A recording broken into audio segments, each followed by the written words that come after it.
What does race mean to you?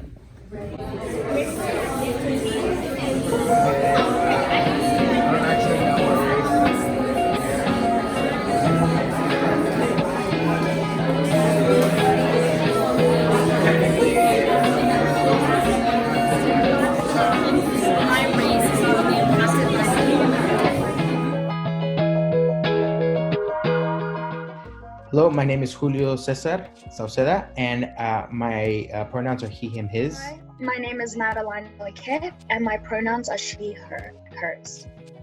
I'm Sarah Sullivan, and my pronouns are she, her, hers. My name is Trinity Miracle, pronouns she, they. Hi, my name is Paula Ortega. I go by she, her, and ella. Hello, my name is Estella Moeller, and my pronouns are she, her, hers.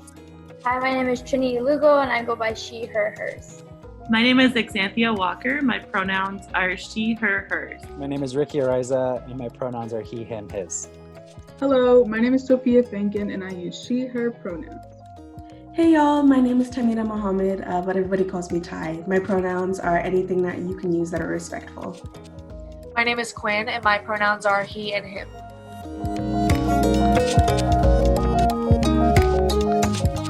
Face to Face is a year-long theater and dialogue project about the intersections of race, class, and age.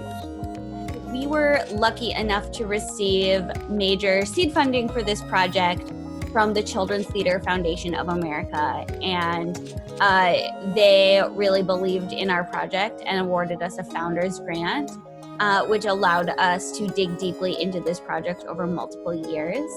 And we also received support for this project from the National Endowment for the Arts and from Arizona Humanities.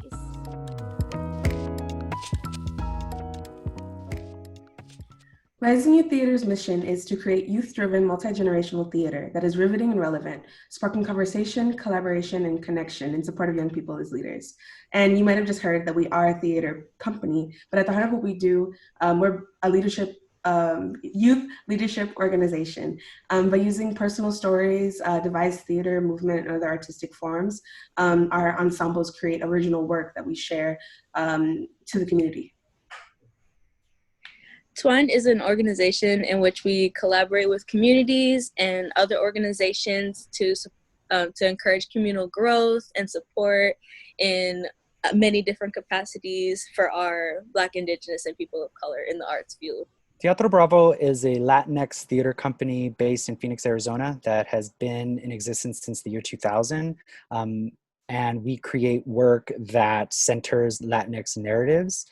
Since I came in 2014, we have restructured how we run the company from a more top-down model to a more horizontal leadership with an ensemble of Latinx artists from a variety of genres.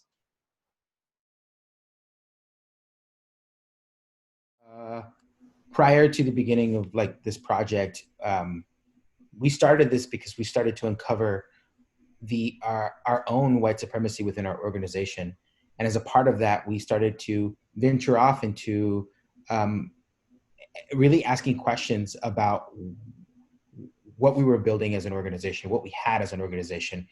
And it became, as a natural response, we developed this project called Face to Face, which kind of helps us do that. It helps us see those things. And it's important because we are working in a social justice area, and we can't do social justice without really looking at ourselves. We can't make changes to the way that theater is done, especially for theater for young audiences. We can't make changes to that without looking at ourselves and starting change within ourselves. So it actually kind of emerged as a healing practice for us. So I think that this work kind of is tapping into a concern, something that is about time we address, and it's past time, and it matters because this is how we do the work. We can't center young people without really looking at ourselves and looking how we can power share effectively. It's just the same script every time, cop pulls up and it's hands up, and then hands on the dashboard, Gotta get my wallet. I don't have a gun, officer. It's just my identification.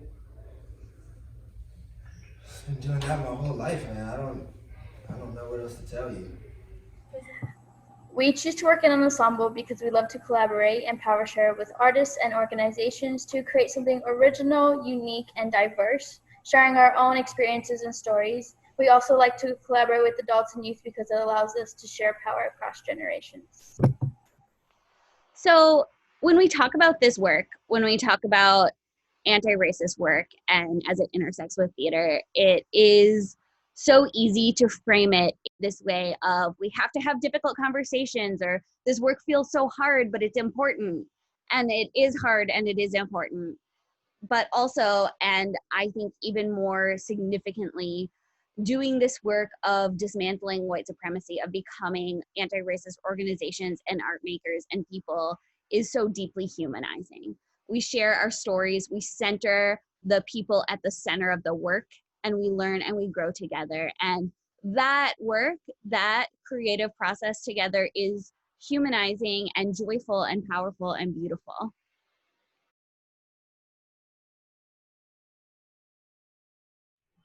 So our production process typically consists of 3 different phases. The first one is the research phase, where we do things like story circles, improv, newspaper theater, different things that'll help us introduce ourselves to the topic and start learning about it. The second phase is the scripting phase. That's where we start taking all of the things that we researched and talked about in the research phase and start putting those into things that we can present in the form of a show. So that also consists of a lot of improv and scene building and sort of synthesizing into a script. And then the final phase is just the production rehearsal process. So we take everything that we worked on in the first 2 phases and we turn it into a show.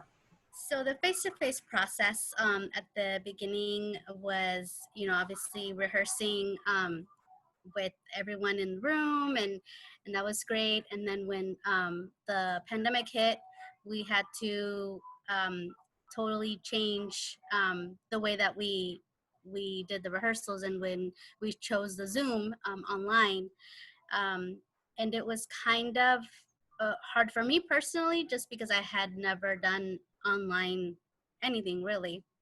So I think it took some time for all of us to get adjusted.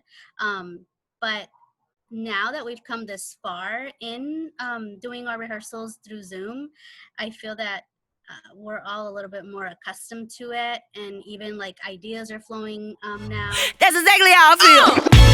That's exactly how I feel. That's exactly how I feel. Don't hide no.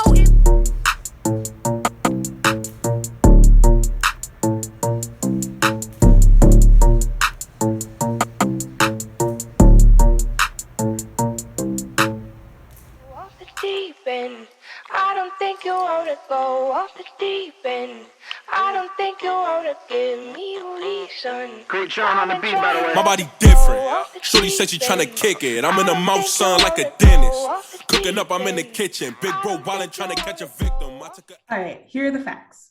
We couldn't have physical gatherings, so we had to push our actual production back in the fall and have our rehearsal virtually.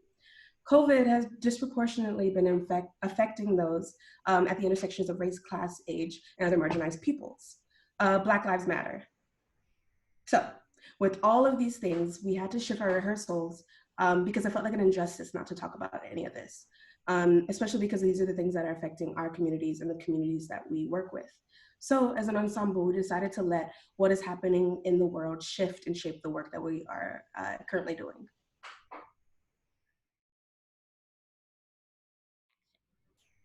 It is critical to decenter whiteness and actively fight against white supremacy in theater spaces because there's not enough representation for BIPOC communities. And if there is, it's the person making the decisions around the directing, the casting, and the things that are the big decision makings in the space are usually white people.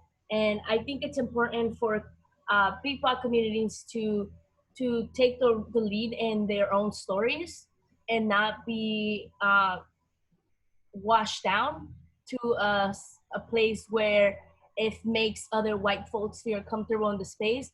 it is really important for white people to understand and see what BIPOC communities have been going through, especially in the theater world. There have been so many stories coming out throughout the years of how racism, discrimination, and even mistreatment to BIPOC communities has been. And I think it's important to start having these conversations now because this is real. I think it's important to decenter whiteness because white supremacy is the root of a lot of discrimination against Black and Brown communities and other minorities. I think when we decenter whiteness, we give an opportunity to marginalized voices, and we give them an opportunity to express what's truly important to them and solutions to the issue. Decentering whiteness is essentially taking down white supremacy. When we look at white spaces and we evaluate white spaces and we say, how can we make this less white? That's when we tackle white supremacy. So I think it's really, really important to decenter whiteness in workspaces, in just honestly everyday society. And that's how we get intersectionality. That's how we achieve equality and equity. So to actively decenter whiteness and white supremacy in theater spaces, there is a requirement of material power redistribution. So that means that I, as a white woman, am not capable of making decisions in the interest of equity on behalf of people in my community, on behalf of my collaborators, on behalf of anyone really, because I'm saying that my value is to decenter whiteness and white supremacy. So that means if I, as a white woman, am making all of the decisions, holding all of the material power, and then putting those resources in strategic places based on my decision-making, I'm still practicing white supremacy. And that, I think, is a field-wide challenge, particularly for theater for young audiences. It's time for us to practice material power sharing. That means taking a real hard look at who is in leadership, how we are preparing the next generation of leaders, and how we are investing material resources in changing how our work functions so that we are no longer perpetuating systems of tokenization on our stages, in our education departments, and in our work, most critically with young people.